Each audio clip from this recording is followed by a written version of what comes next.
Part of this whole debate about housing and the pressure is, part of it is population. Let's talk briefly about that, because we know, 120 new Aucklanders every day, something like 45,000 people came into the city last year. Phil Goff, you want to slow the immigration into Auckland, if I'm reading you correctly. You want to slow the issuing of temporary work visas.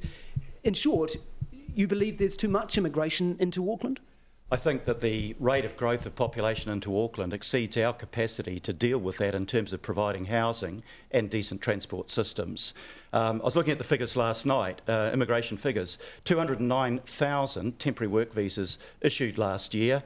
Net permanent residency went up by 69,000. I'm a pro-immigrant person.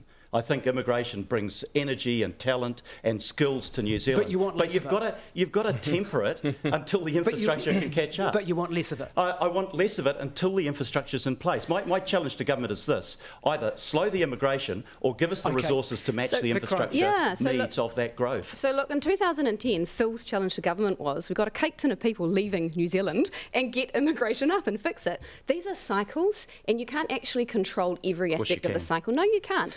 We've done it for years. And because we are talking not just to Aucklanders here, but across New Zealand, if we say we're going to stop the temporary work visas, then let's get real. We need to understand a big chunk of those work visas are for tourism, are for agriculture right across New Zealand. So this is not just about Auckland. My view is that, yes, we are struggling to keep up with growth. As I said, cities are the emerging growth engines of the world, and we need to stand up and deliver that infrastructure to support that. Look at the data a little more closely. Of the 69,000, half of them are returning Kiwis or people coming from Australia. 25% are actually people here for education. The remaining 25%, as we know, are actually filling jobs in remote parts of the country that Kiwis, for whatever reason, can't do. So rather than try and pitch to be Minister of Immigration, which seems to be his play, what I'll do is focus more on building the infrastructure we need. We get $3.5 billion a year from Auckland. It's growing to more than $4 billion. Right. There's much more we can use to play. John Polino? Look, first of all, if you can't manage the growth, you shouldn't be managing. That's the first thing. Now, look, this is a golden opportunity.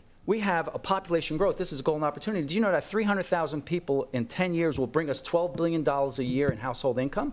That's $3 to $4 billion that goes to central government, plus another $1 to $2 billion in GST and $1.2 billion in rates if we grow properly. If we grow properly and we get people out of their cars so they live closer to where they work. That's the opportunity we have.